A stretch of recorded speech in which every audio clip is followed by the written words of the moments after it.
A businessman went to his premises this morning about 4, where he observed a vehicle parked close to the business facility, pretty unusual, and so he proceeded to check out what was happening. On his approach, he was fired on by men entering that vehicle coming from his... Guys, welcome to another episode of Jamaica is Not a Real Place. The killing and mayhem continue in Jamaica. The gunman and the bad man them are being snuffed out one by one.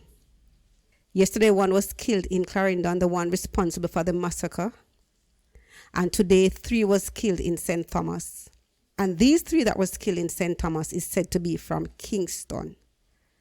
So the thieves and the criminals are migrating to other parish to carry out their devious act. Listen to what the police has to say about this.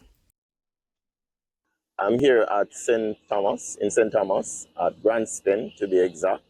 We have a case of triple fatal shooting, which really started at an area they call Poorman's Corner in St. Thomas. The information at hand is that a businessman went to his premises this morning about 4, where he observed a vehicle parked close to the business facility, pretty unusual, and so he proceeded to check out what was happening. On his approach, he was fired on by men entering that vehicle coming from his business facility.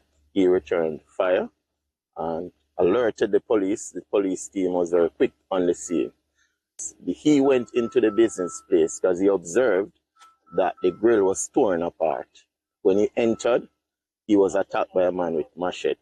Apparently, he was left on the inside and he had to take steps to defend himself.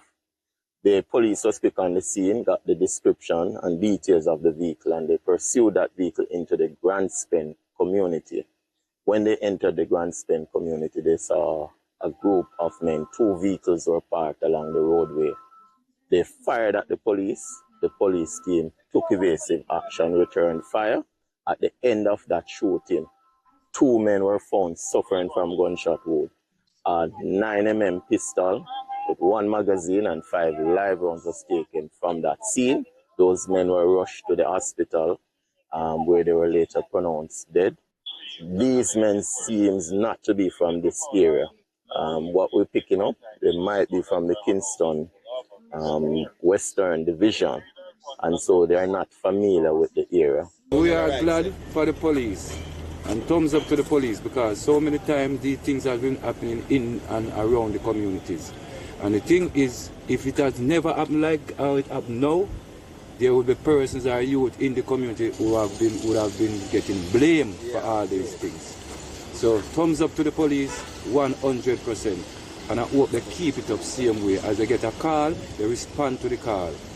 Because that is the best thing for the community, because sometimes innocent persons go to jail for what they're doing.